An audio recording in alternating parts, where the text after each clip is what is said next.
أحب الوفاء بشتى الصور، أحب الوفي الأمين الأغر، فأهل الوفاء. بسم الله الرحمن الرحيم. الحمد لله رب العالمين والعاقبة للمتقين والصلاة والسلام على خير خلقه محمد وعلى آله وأصحابه أجمعين. أما بعد، شرعی مسائل کا حل میں آپ سب حضرات کو خوش آمدید۔ پاکستان سے ایک صاحب نے سوال کیا ہے کہ موبائل میں ریکارڈڈ تلاوت سنتے وقت اگر آیت سجدہ کوئی سن لے تو کیا اس پر سجدہ تلاوت واجب ہے کہ نہیں؟ اس کا جواب یہ ہے کہ سجدہ تلاوت اس تلاوت سننے پر واجب ہوتا ہے جو تلاوت براہ راست ہو رہی ہو۔ اگر کوئی تلاوت براہ راست ہو رہی ہے، مثلا ٹی وی وغیرہ میں یا موبائل میں ریڈیو وغیرہ میں، وہ کوئی سن لے تو اس پر سجدہ تلاوت واجب ہوتا ہے۔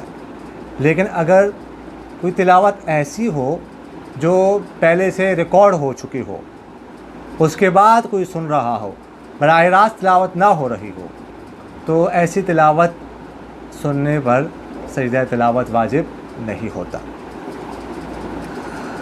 دبئی سے ایک صاحب نے پوچھا ہے کہ اگر کسی مستحق زکوٰۃ شخص کے پاس ان لوگوں کی طرف سے بہت سارا زکوٰۃ کا پیسہ جمع ہو جائے، یعنی 1 لاکھ یا اس سے زیادہ، تو کیا اس پر بھی زکوٰۃ واجب ہوگی؟ یہ بات ذہن میں رکھیے گا کہ جو شخص ایک دفعہ صاحب نصاب بن جائے اور پھر اس کے بعد صاحب نصاب بن جانے کے بعد اس پر سال گزر جائے تو ایسے شخص پر 2.5% کے اعتبار سے زکوٰۃ واجب ہوتی ہے۔ اب یہ جو شخص صاحب نصاب بنا ہے، چاہے اپنے پیسوں سے صاحب نصاب بنا ہو یا چاہے لوگوں کی طرف سے اس کو زکوٰۃ کے مد میں پیسے ملے ہو یا گفٹ ہبہ کے مد میں پیسے ملے ہو، لیکن جب یہ شخص صاحب نصاب بن گیا اور اس پر سال گزر گیا تو اس پر زکوٰۃ واجب ہوگی، چاہے زکوٰۃ کے پیسوں سے وہ صاحب نصاب کیوں نہ بنا ہو۔ لہٰذا جو صورت پوچھی گئی ہے اس میں چونکہ 1 لاکھ روپے اگر کسی کے پاس ہو تو وہ صاحب نصاب ہوتا ہے، تو سال گزرنے پر اس شخص پر زکوٰۃ واجب ہوگی۔ دبئی سے ایک صاحب نے سوال کیا ہے کہ اگر کسی عورت کو دوران حج ایام ماہواری شروع ہو جائے تو اس کے لیے کیا حکم ہے؟ کیونکہ حج کے 2 مخصوص دن ہوتے ہیں، تو اگلے ایام میں بقیہ ایام میں وہ کیا کرے گی؟ یہ بات ذہن میں رکھیے گا کہ جب کوئی خاتون حج کر رہی ہو، ایام حج میں اس کو ماہواری شروع ہو جائے، مینسز یا حیض شروع ہو جائے، تو اس کی وجہ سے احرام نہیں ٹوٹتا، احرام فاسد نہیں ہوتا، احرام برقرار رہتا ہے۔ ٹھیک ہے جی۔ اب ایسی عورت کے لیے کیا حکم ہے؟ تو جس عورت کو مینسز آ جائے وہ عورت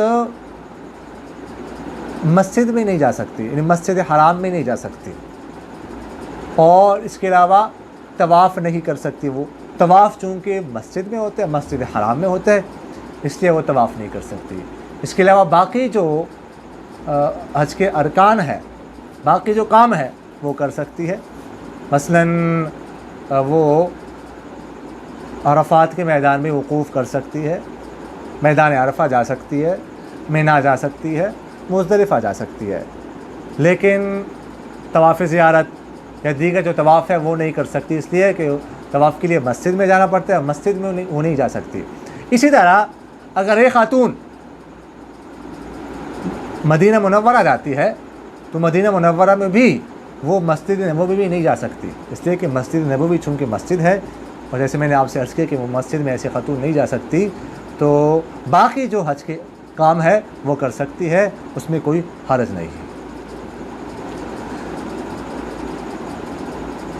پاکستان سے ایک صاحب نے پوچھا ہے کہ ایک عورت کے نکاح نامہ میں زمین لکھی جاتی ہے، ابھی دی نہیں گئی کہ کچھ عرصہ بعد شوہر فوت ہو جاتا ہے اور وراثت میں کچھ نہیں چھوڑتا، تو کیا ایسی صورت میں سسر جو بہت بڑی جاگیردار ہے کہ یہ ذمہ داری ہے کہ اس خاتون کو مہر ادا کرے؟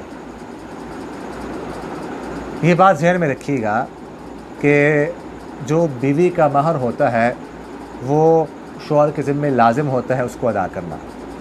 شوہر کے ذمہ لازم ہے کہ وہ اپنی زندگی میں وہ ادا کر دے۔ اگر خدا نخواست اس کا انتقال ہو جاتا ہے، وہ اپنی زندگی میں نہیں ادا کر پاتا، تو انتقال کے بعد اس کی وراثت میں سے سب سے پہلے تجہیز و تکفین کا متوسط خرچہ نکالا جاتا ہے، اس کے بعد دوسرے نمبر پر جو قرض ہوتے ہیں لوگوں کے وہ ادا کیے جاتے ہیں، اور بیوی کا مہر بھی قرض شمار ہوتا ہے، وہ بھی ادا کیا جائے گا قرضوں کے ساتھ۔ اب یہ جو صورت پوچھی گئی ہے، اس صورت میں شوہر کا انتقال ہو گیا، اب اس نے کچھ بھی نہیں چھوڑا جس سے اس بیوی کا مہر ادا ہو سکے، تو اس کا کیا حکم ہے؟ اور پوچھا کہ کیا سسر جو ہے وہ جو بہت بڑی جاگیردار ہے وہ ادا کرنے کے پابند ہے کہ نہیں؟ دیکھیے گا، اگر کسی نے مہر کی ادائیگی کے لیے کچھ نہ چھوڑا ہو، اس کے انتقال ہو جائے، تو اب کسی اور کے ذمے یہ ضروری نہیں ہے کہ وہ اس کا مہر ادا کرے، نہ ہی باپ کے ذمے ضروری ہے، نہ ہی بھائی کے ذمے ضروری ہے، اور نہ ہی بہن کے ذمے ضروری ہے۔ البتہ اگر کوئی اپنی طرف سے اپنی خوشی سے ادا کرتا ہے، باپ، بہن، بھائی، تو وہ ادا کر سکتے ہیں، لیکن ان کے ذمے ضروری نہیں ہے۔ اس شوہر کے ذمے ہی ضروری تھا، اب اگر اس نے کچھ نہیں چھوڑا تو اب وہ اللہ کے ہاں گناہگار ہوگا، اس لیے بہتر یہ ہے کہ بیوی یہ مہر معاف کر دے۔ لہٰذا سسر کے ذمے اگرچہ وہ کتنا امیر کیوں نہ ہو، یہ ضروری نہیں ہے کہ وہ اپنے بیٹے کا مہر ادا کرے۔ اقول قولی ھذا استغفر اللہ لی ولکم ولسائر المسلمین فاستغفروہ انہ ھو الغفور الرحیم۔